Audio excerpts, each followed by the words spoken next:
This episode of Songs of the Year is brought to you by Ranch Water. If you want tequila and soda in a can, go with Ranch Water.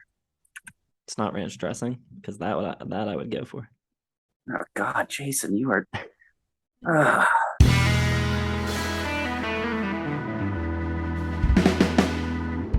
What's up, everybody? Welcome back to Taste Like Music. Jason, Joe, and Crams are here. It is Songs of the Year. We are winding down. We've got this episode and one more after this coming down to the wire. Joe and I still duking it out at the top of the standings.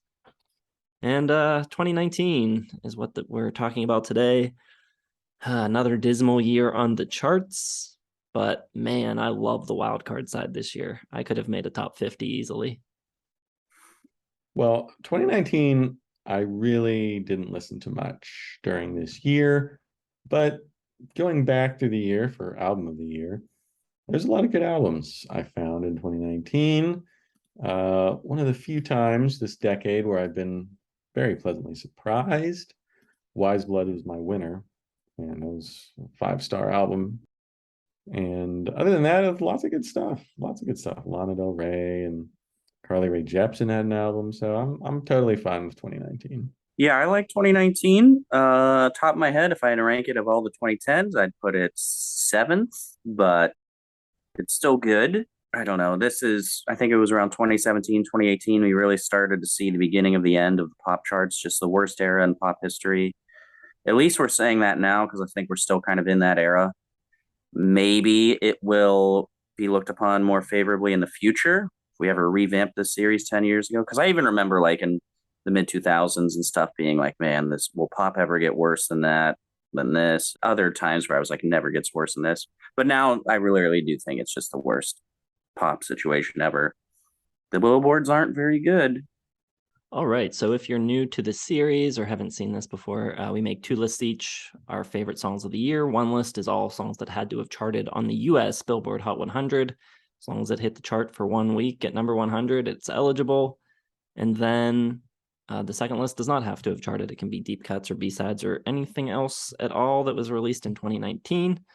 One list will be one song short because we save our winner for the end of the video. And before we reveal the winner, we also make a selection for the worst top 40 song. So here we go. Is it my turn to start? Whose turn is it? I think it's mine. Here's five really kind of decent songs from the pop charts. I've got Truth Hurts from Lizzo. I actually do like About Damn Time, which I'm sure is on the billboards right now. I actually like that song.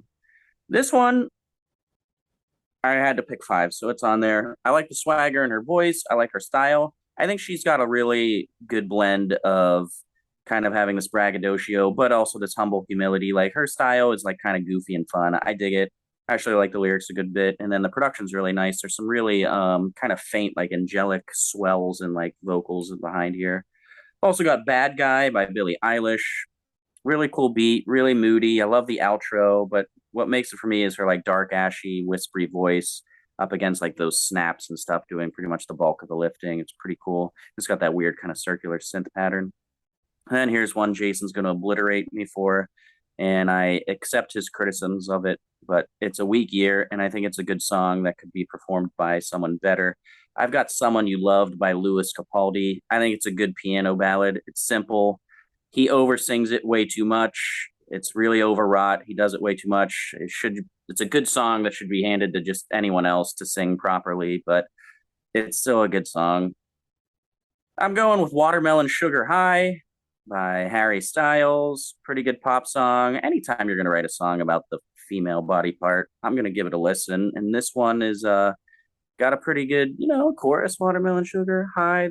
The restaurant I bartend at has a watermelon margarita named the Watermelon Sugar High.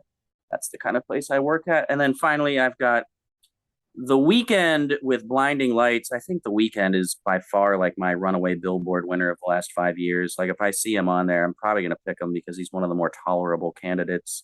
But Blinding Lights, I think, is a legit pretty damn good pop song banger. Throwback to 80s, got that just driving synth part. Feels like you're driving through a tunnel at night. It's got like some kind of like early Nintendo video game soundtrack vibes to it a little bit. I think it's really fun and he sounds great. Good voice, good pop tune. None of these are great songs, though. That's probably the closest. All right, my top 5. Number 5, I'm going to share with Mr. Cramser there. I got Truth Hurts from Lizzo. I like Lizzo. I like Lizzo's new album. I like her old album. I think she's fun. I think she's boisterous. It's a good time. You can't not like Lizzo. Come on. Number 4, I got Doin' Time by Lana Del Rey. And I mean, it charted, and it's Lana Del Rey, so it's probably going to be on my list. I think the best thing about this song, though, is the writer's credit. It is credited to Bradley Nowell, Rick Rubin, Adam Horowitz, Adam Yauch, Marshall Goodman, Ira Gershwin, DeBose Hayward, Dorothy Hayward, and George Gershwin. That's the greatest artist writers credits of all time for a decent song. Number 3, I'm going to go with Don't Start Now from Dua Lipa. Yes, this song has been charting for like 3 years in a row or whatever. Like, I had no idea this song came out in 2019. I think it was like one of the last weekends in 2019. Kind of ridiculous. And speaking of another song, it's been charting for like 7 years, Blinding Lights, again with Cramser. It's just a good song. Maybe my favorite from the weekend. Can't believe it came out in 2019. Like, you hear put on like a top 40 station, it's still there. Like, it's always there. It's weird. So is Don't Start Now. It's very odd that those two songs have lasted this long. Number 1, though, is going to be Rainbows. I think it went to 99, maybe 100 on the charts. Casey Musgraves. Just really good, great song. Legitimately a great song. Did make the billboards that year. It was just one. It was Rainbows. And from Casey Musgraves' Golden Hour. It's a great song. Love it. Very pretty, emotional.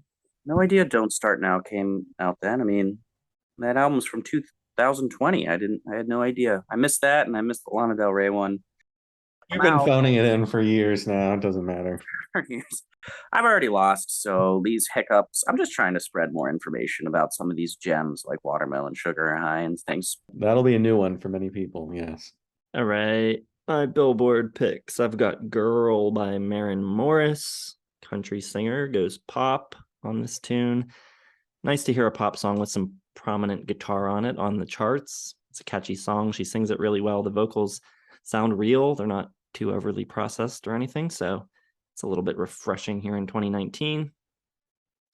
I've also got Harry Styles, but I've got the song She, and there's a bunch of songs from this record that charted. This is one of those records where like almost every song charted. This is my favorite of them by a wide margin, though. I love the chord changes in it, and again, it's just a refreshing song for the Hot 100 in this year. It's so different and weird for a charting song. It's got these strange chords in it, D minor 6 and B7 sharp 9, which is like unheard of in a pop song from 2019. The melody's really cool. It's a little Beatle-esque in the verses, and there's a lot of cool guitar sounds creating some nice atmosphere. I also have Blinding Lights, which is a banger of a pop song. It's like kind of like MJ and Aha's Take on Me had a baby or something. And I don't know, the synths are just huge. It sounds great. It's got a great beat. And then second year in a row, I've got 2 tracks from Billie Eilish. I've got I Love You, which, I don't know, people complain that she whisper sings too much, but I am adamant in my stance that she is a top tier singer, and not just among pop stars. I think she is legitimately a great singer. I think she has great tone, great control, and I think this kind of slower ballad type of song really helps show that off. And then my last one, I've got Bury a Friend, and I don't know if there's really ever been a pop hit quite like it. It's so different and unique. The production is unlike anything else, especially at this time in 2019. It's really weird. It's got like all these like horror type sound effects going on. But, it's just, it kind of captures Billie and her persona. I think it's great, really creative. It feels like bedroom pop, but it's like so far beyond what anyone else could do in their bedroom. It's like, it feels like very intimate and just like this thing that almost anyone could do, but it's beyond, which I think makes it really cool. Interesting note about the Billboard this year, and we can never mention it again, History of Our Lives. The December charts were so many old Christmas songs coming back, like Brenda Lee, you get the Fat Ass Snowman from the Rudolph movie coming in there. Like everyone's getting in on it. Mariah Carey went to number one. I mean, War on Christmas? I don't think so. Just look at the Billboard charts. All right. Wild cards. Start off with a track from my album of the year winner. I've got 17 by Sharon Van Etten. Really beautiful song about growing up and seeing the town and the people kind of change, but kind of talking to someone who's like now 17, and she's talking about like when she was 17 and the age looking back and like how she used to feel, and like I used to be feel free and all that. Great vocal performance on it. And then I've got a pair from an album that won't quit rising in my life. From the National, I've got Not in Kansas. Beautiful guitar part that at some point is kind of like morphed into like a fiddle or violin or something really cool. It's like and it moves really cool. It's really slippery. It's like a brush painting a picture on a canvas. It's very slow. It's like 6.5 minutes. It's very slow and delicate, but it's like epic. It's got fantastic female harmony and duet. Amazingly done with patience, and as pretty much every single National song, the lyrics are just terrific. I've also from the same album got Oblivions, absolutely gorgeous piano, great duet with Mina Tyndall, simple expressive drum work, song about sacrificing like real expectations to kind of simply last with someone until oblivion. And then finally, one of the biggest surprise moments ever in the history of the channel for me here was my admiration for the album Easter is Canceled, and I'm going with Heavy Metal Lover. My favorite Darkness song is one of my favorite songs of this year. I love it. It's fun. It's kind of awkward. It's not a metal song. It's like a ballad love letter to a heavy metal enthusiast. Great lyrics about like, you look so happy when you're carving meat, and I need that metal baby, and lipstick on my coffee cup, blood in the bath, chopped in half. Your favorite power ballad is chopped in half. It's so cool. It's so just kind of tongue in cheek, but also badass. Like, says, "You fear nothing, and Satan you trust." It's just so badass. I think it's hilarious. I have so much fun listening to it. This is comedy writing done right in a rock song, and it rocks. I love your denim and I love your ink. Come on, so badass. Yeah. Yeah. All right, that was probably the first time you've ever been cool on this channel. Picking a great pick there. Not really. I can't remember that song at all. Made no impact on me. But good pick. Darkness rules, obviously. My top 5 here. Number 5, Real Long Time from White Reaper. Just fun, effervescent power pop merged with like dirty 2000s indie rock, Strokes era kind of stuff. Slightly bready vocals, lots of swagger. Number 4, I didn't really know what to pick from Carly Rae Jepsen's Dedicated. There's just too many good tracks, really. So I'll go with Want You in My Room. It's fun. It's the funnest song on the album. And reminds me of Clarissa Explains It All a little bit. Number 3, Red Bull and Hennessy from Jenny Lewis. Real sexy, smoky little number there. Really, it's like a big country rock-ish kind of alternative country kind of thing. But she really lays on the sexy lyrics on that one, and just a really great vocal performance. Very alluring, very alluring. Number 2, I'm gonna go with Everyday from Wise Blood. You got Jonathan Rado's production. You got the Lemon Twigs playing on this one. And it's just got this really great, lively piano, some wonderful strings. It's like swinging and danceable, and you just want to like waltz through it. And of course, Natalie Merring's vocals, fantastic, like a mid-range Joni Mitchell kind of thing. And it was my album of the year, so there's a lot of contenders from that album, including Andromeda. Lots Gonna Change, but I think Every Day is probably my favorite. All right.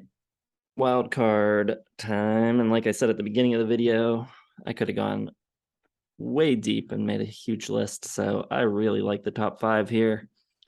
First one I've got is called Better Part by a band called Myrna.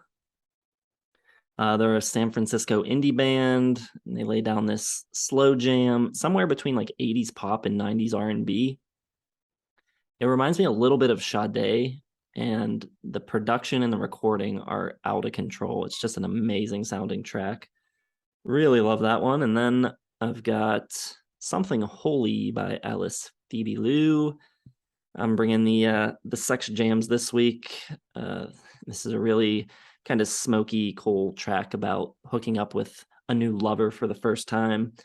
But she's great. Her voice is awesome. She gained notoriety by busking on the streets of Berlin.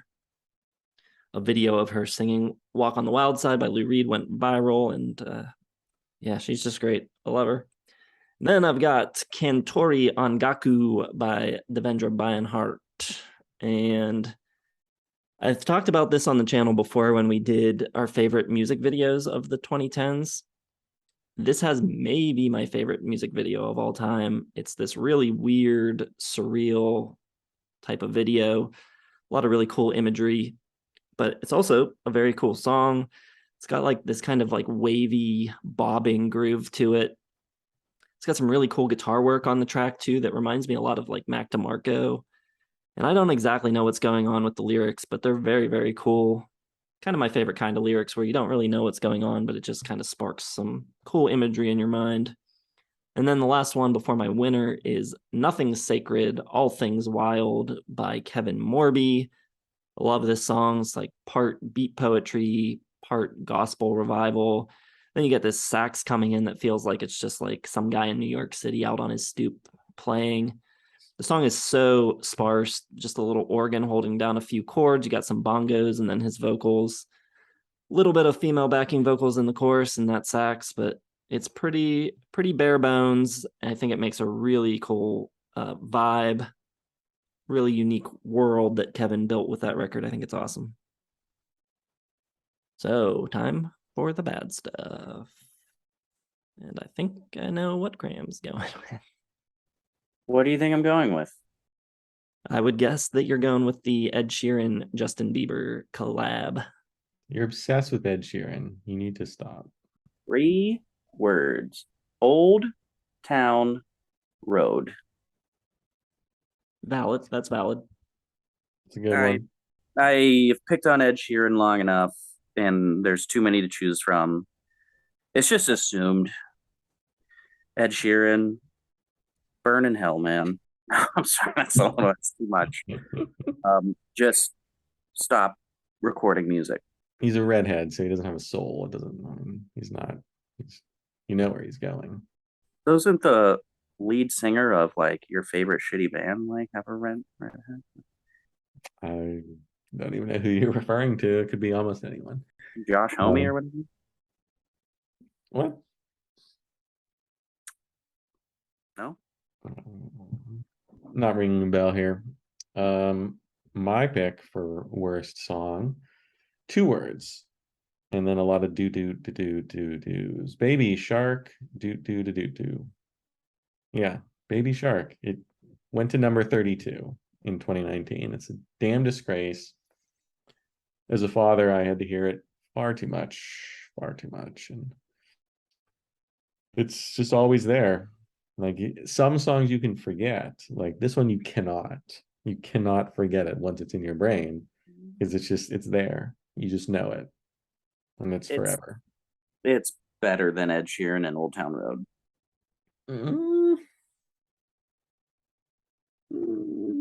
It's close. It's pretty close. Well, I guess those are okay choices, but there's only one right answer for 2019, and that is Earth by Lil Dicky. This is a contender for the worst song of all time. Pretty easily. Should have probably been in our tournament. Boy, I don't even know what to say about it. It's like trying to be like a pro-environment song. a la We Are the World with all these guest singers. And man, it's just so bad. He starts out, it's Lil Dicky at the beginning of the song. He says, "We love Earth. It's our planet. It's our home." And then Justin Bieber comes crashing into the song saying, "Hi, I'm a baboon. I'm like a man, just less advanced, and my anus is huge." That's awesome. That's fucking awesome. Are you kidding me? That's brilliant. And then I have a new song of the year. All right. I gotta change mine. Hold on.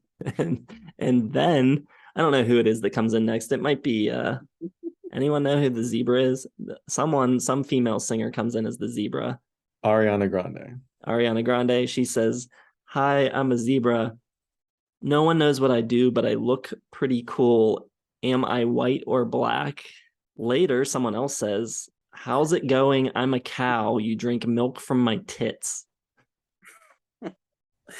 This is evident. If it wasn't for you putting lame ass albums at #1 or picking boring ass music, your inability to recognize how brilliant this song is your greatest fault ever. This song rules.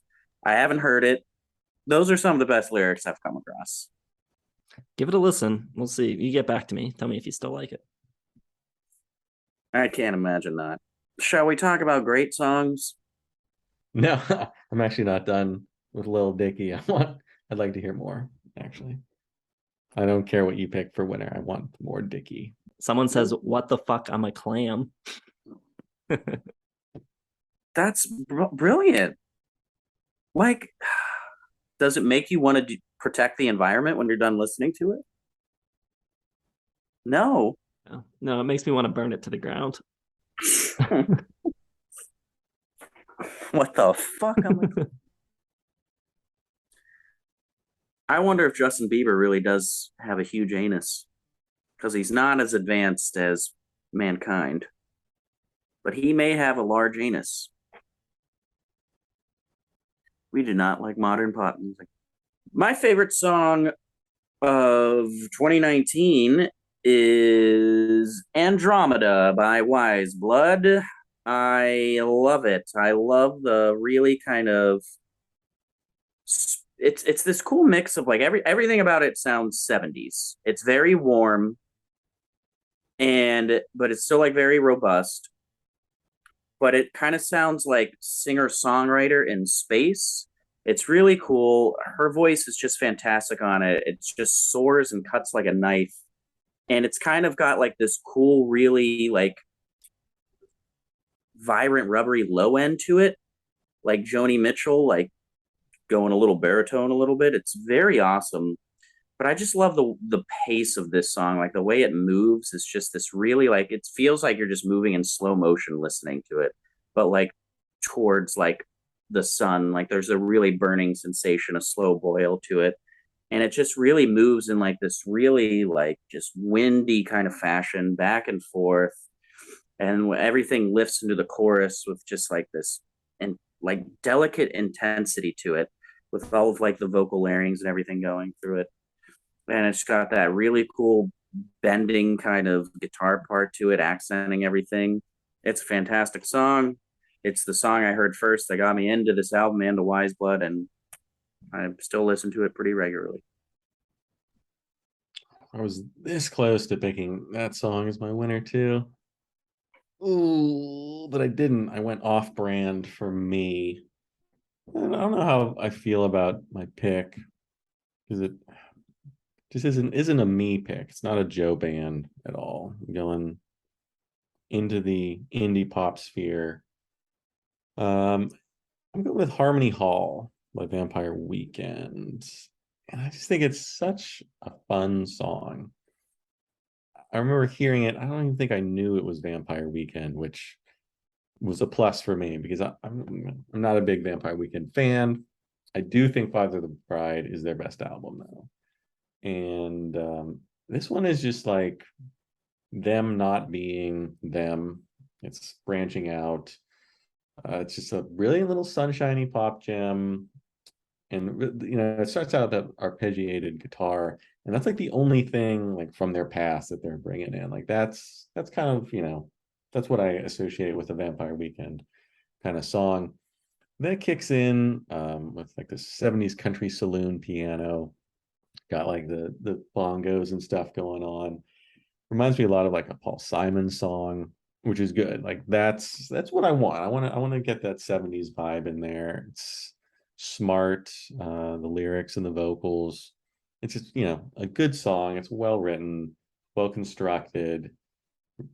Pop that's a little too smart for like the average general public. And then, they found this killer little Baroque piano solo, and then there's this killer little guitar solo in there. And it won me over. It did. I still don't like the rest of their albums that much, but I do like Father Bride a lot. And I credit Harmony Hall for kind of bringing me in. They kind of sucked me in with this one. So it is a winner from a weird year for me. Because I don't know that much from this year, so I don't know if it would stay my winner. But it's what I remember most from 2019. So it's going to be my winner. I can't lie about it. I really feel like Vampire Weekend should be like an outlier of indie hipster music that you can get into because they're so kind of like Paul Simonish, like melodic. Maybe we'll force you upon it one day and see if you can get into it. Good choice. I think it's going to be a rough week for me in the competition. You guys certainly have more name recognition than I do. But I'm going to go with the song Dizzy by Bedouin. I think she is amazing. She is a great singer-songwriter. She was born in Aleppo, Syria. She's got a really warm, smooth voice, almost like Karen Carpenter. She sounds a lot like Natalie from Wise Blood, actually. But this track is really far from the Carpenters. It's like progressive, folky, psychedelic space funk. There's this really awesome 2-minute long instrumental outro jam section that is just insanely great. The groove is ridiculous. The rhythm section is just off the charts. There's these beautiful soaring strings, bubbling keys, spacey guitar. Really the type of track that will transport you to wherever you want to go in your mind when you're listening to it. It's just really, really cool. I hope people listen to it before they vote, because I think I played this in one of our listening parties on Discord, and it was probably the most positive response I've gotten to anything I've played in there. So people were into it there. I hope people watching will also be. So there you go. There's Songs of the Year 2019. I squeaked out a victory last week, 2018, I believe. Am I still ahead of you? Yes, but there's still 12 hours or so left to go. So it's not. I thought we called it when we recorded. I always give 5 days. Oh, do you? I do. Look, let's go into overtime here. There's some lyrics from your worst song of the year, Jason, that you missed here. I'm a fat fucking pig. I'm a common fungus. I'm a disgruntled skunk. Shoot you out my butthole.